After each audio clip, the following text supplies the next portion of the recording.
None of us are immune. Procrastination sneaks up on us all, some worse than others. In this video, we'll go over the science of procrastination and provide you with actionable advice to overcome it. What's going on, guys? Dr. Jabal, MedSchoolInsiders.com. Piers Steel describes an equation useful in understanding procrastination. He argues that motivation is equal to expectancy times value divided by impulsiveness times delay, whereby motivation is the willingness to do work, which is essentially the opposite of procrastination. Breaking down the equation, expectancy refers to how much you expect to succeed at doing the task and thereby getting the anticipated reward. The more you expect being successful, the less likely you're going to procrastinate on it. Value refers to how much you enjoy doing a task and how much you're going to enjoy the reward. The more value you derive from a task or the reward, the more likely you're going to get straight to work. Impulsiveness refers to your tendency to get distracted by other things. High impulsivity lures you to Instagram or Facebook instead of doing the work at hand. Delay refers to the time lapse until receiving the anticipated reward. The longer the delay, the more likely you are to procrastinate, as you figure it's something you can just take care of later.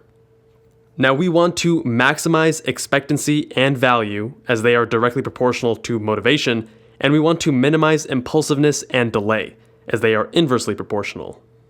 Let's go over actionable steps on how to use the equation to our advantage and overcome procrastination. First, break down the steps. With any task you need to do, whether studying for an exam or completing a project, break it down to smaller steps.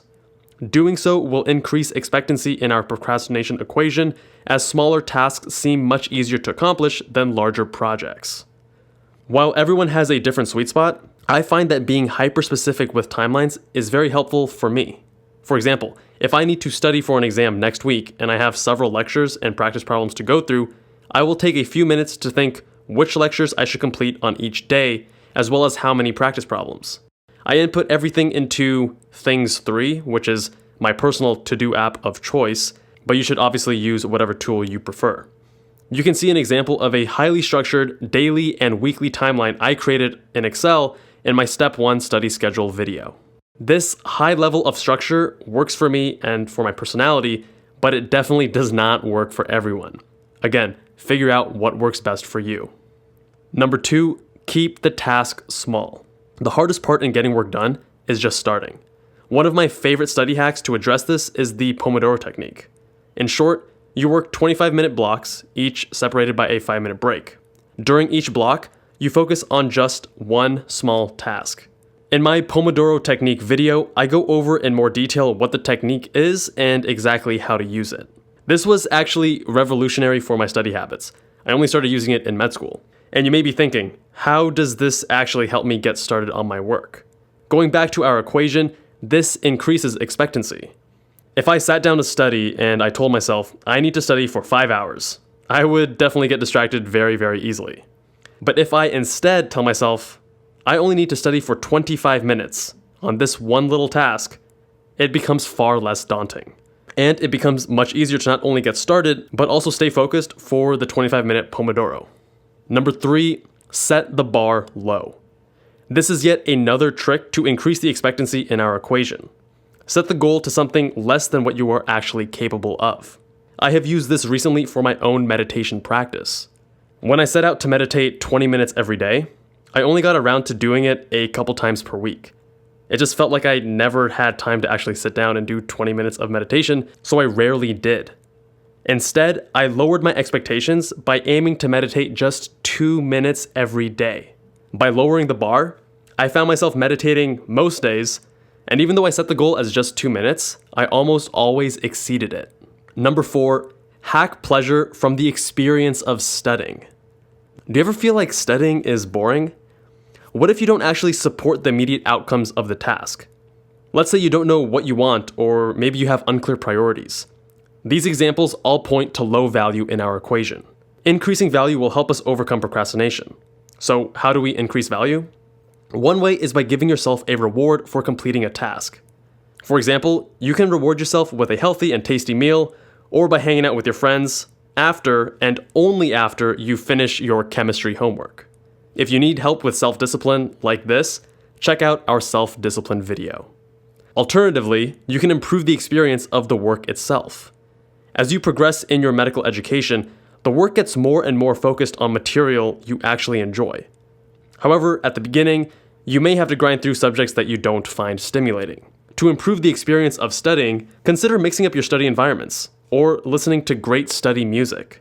If you want a taste of my own personal study music, check out the Insider email newsletter where I share some of my favorite study songs every week. You can sign up on the medschoolinsiders.com website. Number 5, use Parkinson's law to your advantage. The idea that you can complete your task at a later time can crush even the most productive individuals. Enter Parkinson's law. Parkinson's law states that work expands to fill the time allotted to it, meaning if you have only 30 minutes of work to do, but you allot 2 hours of work to do it, then you'll end up spending the entire 2 hours. As I've stated in other videos, I use this technique frequently by creating artificial deadlines that force me to get work done more efficiently.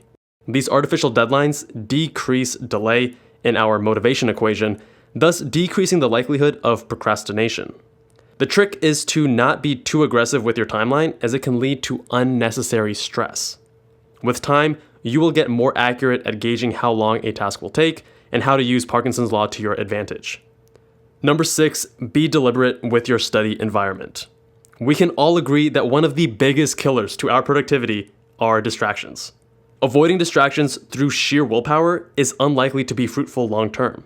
Rather, approach it prophylactically by crafting a work environment that minimizes distractions. In doing so, we're decreasing impulsivity from our motivation equation.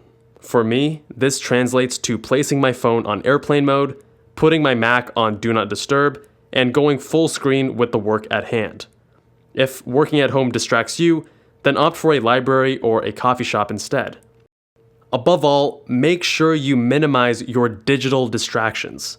I have found that any other type of distraction pales in comparison to the focus-killing nature of notifications from your phone, smartwatch, or computer.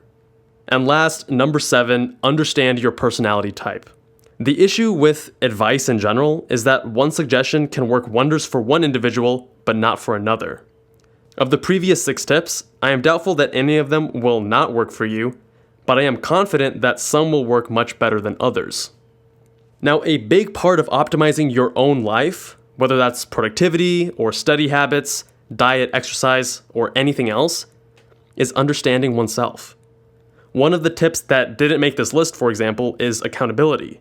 And that's because it's highly effective for some individuals with a certain personality type, but significantly less so for others. I go over how you can determine your personality type, as well as specific strategies for each personality type, such as accountability, that you can use to your advantage in my 4 tendencies video.